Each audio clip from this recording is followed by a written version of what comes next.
Hey, welcome back to JG3 Reviews. James here on the other side of the camera, and today it's a vintage pen and pencil, actually, a vintage pen and pencil overview. So this is a vintage set of the Parker 45 fountain pen and pencil set. I really like it when I can find a really nice pen and pencil set, and I've got another one that I want to show you here in a little while. This is the Parker 61 that just arrived a few days ago. This 45 set I've had for a little while, and I've really enjoyed it, and there's some things that I like about it that I want to share with you. If you're like me, you might enjoy vintage pens, but you're not an expert. I am not a vintage pen expert, not by any means, but I'm an enthusiast. I enjoy them. I have only a small collection. Most of my fountain pens are newer models, and those are the ones that make it into reviews here on the channel. But I do enjoy an old fountain pen and have several here in my collection. I would have a couple of more sets. Actually, my first Parker 45 set that I got was unused. It was a beautiful set in the turquoise barrel. Really, really nice. New in the box from probably the mid-60s, and unfortunately it got delivered to the wrong house in the wrong state and apparently to the wrong person, because when they were notified by the seller that they had received that product in vain, they kept it and probably sold it on eBay, I'm gonna guess. And so I lost all that money. eBay did not stand behind their guarantee of delivery, and the whole thing was just a fiasco. Worse than that, it happened to me twice in the same month on two different pen and pencil sets from two completely different sellers. The sellers were not at fault either time. Actually, it came down to a glitch at eBay reinforced by residents in a home that did not hit return to sender, and I just got stuck with the loss. In fact, it was an entire month's revenue from this channel, and that was just lost. That was about a year ago. Anyway, I got this set, and I've really enjoyed it for several months. It did not come with its original box, but the use of this pen and pencil set was pretty light, so they're in very good shape. And since it didn't come with a box, and there's just a little bit of wear and corrosion I'll show you here in a second on the finial, I got an excellent deal. It was actually a much better deal than the one that I got that first time. And again, I think this is from around 1968. It is gold-plated finial and clip with the brushed stainless cap and the plastic barrel in a midnight blue or dark midnight blue. Really handsome looking pen, I think, and a great looking set. As far as the pen goes, you will find that it has that conical dimple up in that finial. And like I said, there is a little bit of wear or corrosion or both here at the very top. And that's really the only flaw in the entire pen. Doesn't bother me. Everything else is in terrific condition. Works like a charm, no issues. It is a cartridge converter pen and has that Parker arrow, which I think looks striking. Has what I consider the Pontiac arrow on there, because I am a car nut. Really springy clip, not worn, just really, really usable springy clip. Another gold trim band here just below the cap. And then, of course, that sharp taper down to the very thin end of the barrel, which just has that injection molding dimple there. When you take off the cap, and it is just a friction fit cap, it has very secure posting, really nice balance. A lot of people really like to write with these pens. They just have a nice feel and balance to them. Of course, you would not hold the nib like that. I guess if you were reverse writing, but I don't do that. Anyway, very, very nice balance. And again, just a good-looking pen. Like the Parker 51, 61, and other pens, it has that long tapered section, which gives you so many great options for writing. I kind of like to write high on pens like this. Then you get the same kind of distance as if you had a number 6 or greater nib. And for me, that tends to make my handwriting just a little bit nicer. I don't know, it's just a nicer feel for my grip. And again, ergonomics on this pen are fantastic. When we take off the barrel, we will find inside a converter. This is obviously not the original converter, because this is a Lamy converter, which works in your Parker pens. If you didn't know that, there you are. There's your tip of the day. Lamy converters fit, and Lamy converters are less than half the price of a Parker converter, and they just tend to be more available anyway. So that's usually the route that I will go. Plus, I have a bunch of them sitting around here. It takes the one with the black piston knob, so remember that. Or, of course, you can use Parker Quink refills. That's what I have in my jotter. I just use the Parker Quink refills, and I refill those, and that works great too. Now, of course, a very distinct feature of the Parker 45 is that nib. So it is a semi-hidden, I guess is what I would call it, a semi-hidden nib. As far as I know, this is unique to the Parker 45. I don't know if the 19 used the same nib. The pins are an awful lot alike. The Parker 45, by the way, is actually based on an Eversharp design that Parker acquired when they acquired the Eversharp division. I'll put a link to a more detailed history of that in the description. Somebody else might be able to tell me whether or not these two pins, the Parker 45 and the 19, whether they use the same nib units or not. What does use the same nib unit, by the way, is this Moon Man back here, which is a copy of the Parker 45 with certain details like the clip smoothed out so as not to be identical. Its clip looks more like what's on the Parker Vector, actually. But the nibs, converters, and probably some other parts are directly interchangeable, although, if you can, you'd probably rather have that vintage Parker nib anyway. I do like that they indicate your nib size right here on the bottom size of the nib collar here. And so this is a fine nib. This one is steel, so it's probably one of, even though it is a really nice brushed stainless steel and gold tone cap and everything, this is probably a slightly less expensive end of the line because of that steel nib. Probably costs somewhere between $5 and $8 when new, which might not seem like a whole lot, but $5 in 1968, when this pen was likely produced, is now $51. Isn't that crazy? I don't know about you, but that kind of blows my mind.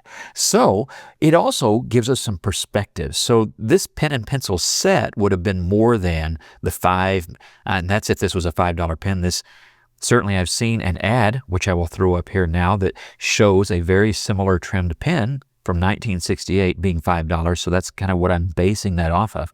If you figure that this set then might have been, say, $9, well, you're talking about $90 for this set, so nearly a $100 set, again, depending on the year when adjusted for inflation.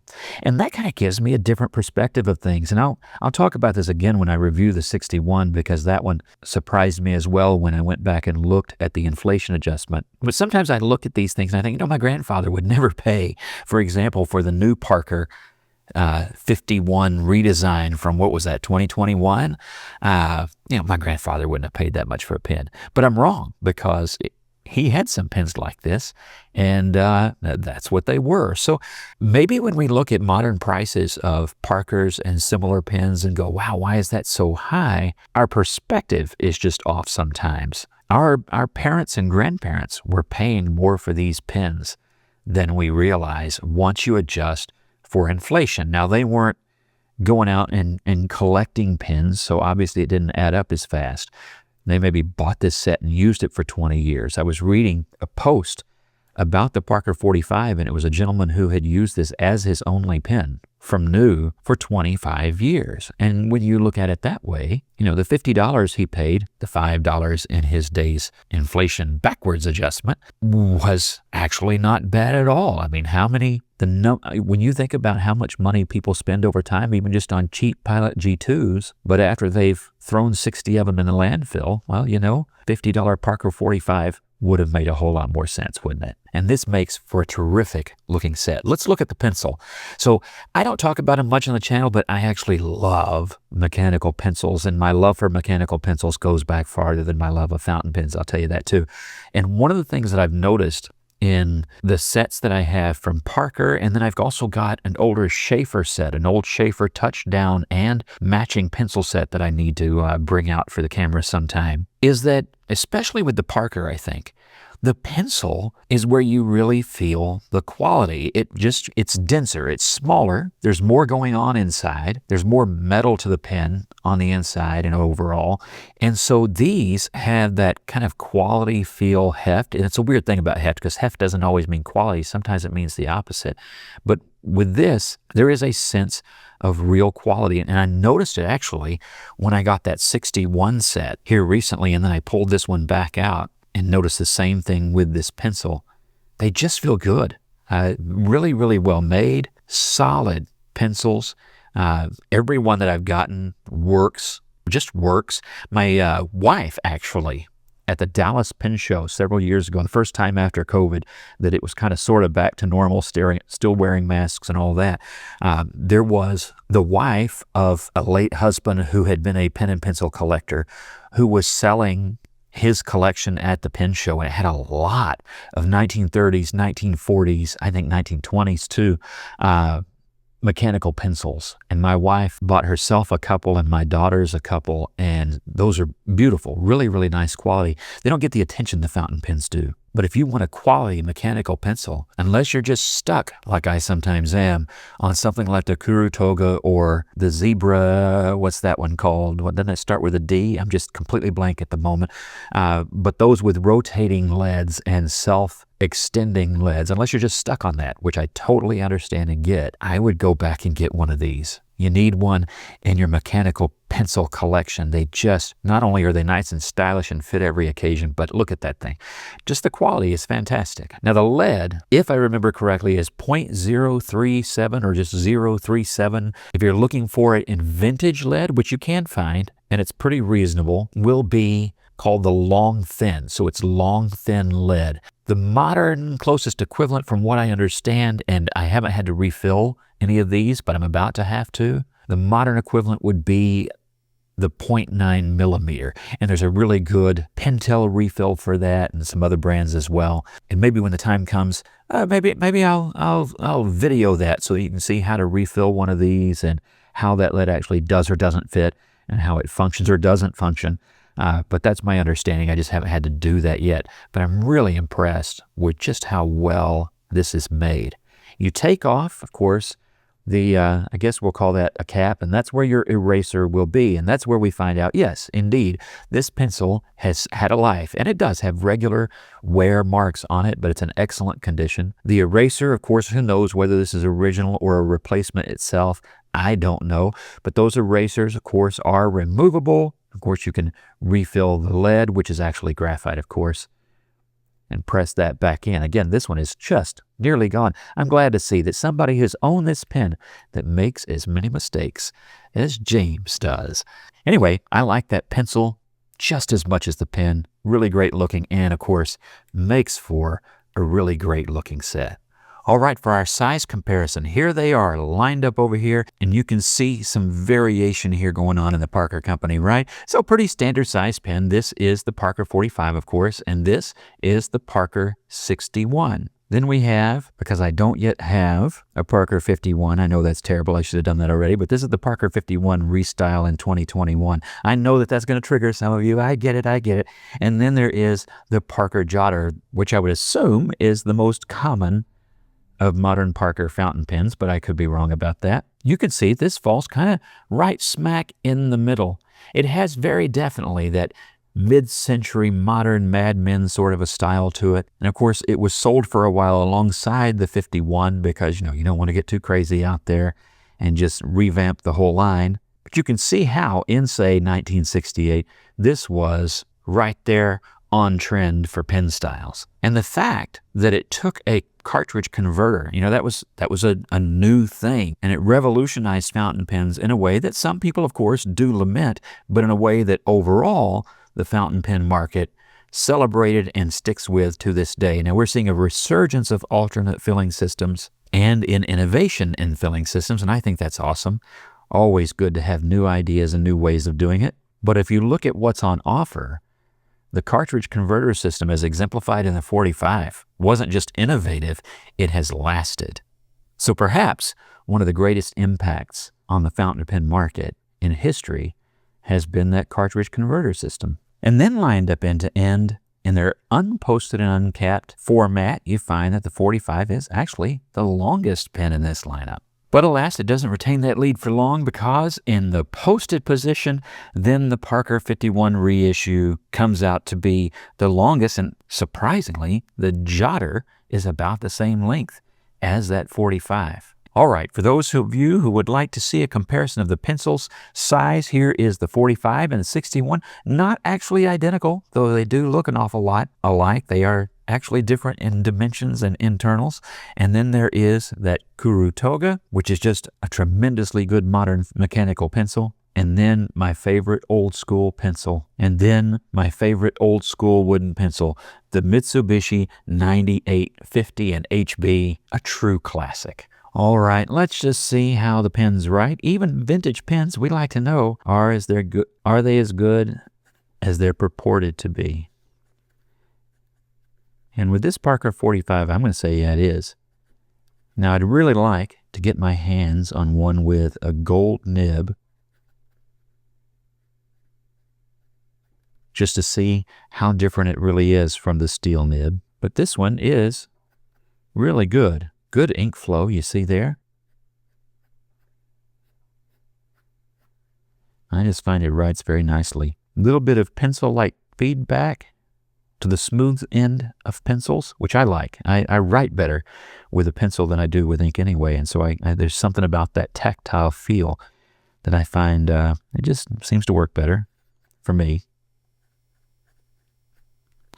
Ink today, you might have already noticed, is Waterman.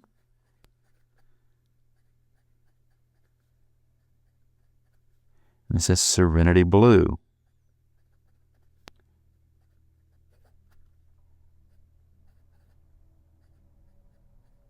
I have Parker Queen cartridges, but I was wanting to use a converter. I didn't want to have to use an entire cartridge for the video today, obviously. I just wanted a light load because this pen was actually already in line to be cleaned up. And I decided, hey, I want to get that back out right with that a little bit. Why don't we do a video on this thing? I've got a couple of new pens. I've got the Asbine V800 and something else. What else? I got something else coming up. But I gotta put those through the paces more before I do a video. So I thought, why not something I've used for a while?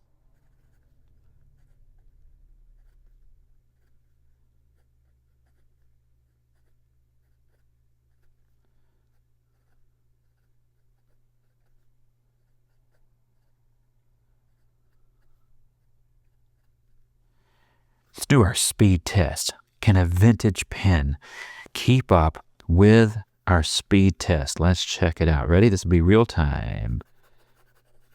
Does it have a sweet spot? Is James going to lift a whole lot? Okay, so this is what I saw. I felt myself turn. I don't know what that is just then. I turned a little here and here. But for the most part, it keeps up. I'm going to call that, yeah, I think I lifted. I might have turned a little bit, I might have done that. So anyway, it kept up and it keeps up, and I've had no issues with this pen. Very, very reliable, definitely as good as a modern pen. And one of the things that you'll find people really like about this is that it's easy to maintain, it's easy to clean. The nib unit, if you grab this black nib collar, you can, I'm not going to do it because I already did it earlier trying to check something and made a mess. You might see some ink still on the grip that I missed in trying to clean up after because the pen was already inked. But this just unscrews. Very easily replaceable nib unit. You damage the nib. You can find vintage nibs. You can replace it with a Moonman nib. Maybe have that one tuned more to your liking. But it's very easy to clean, very easy to maintain.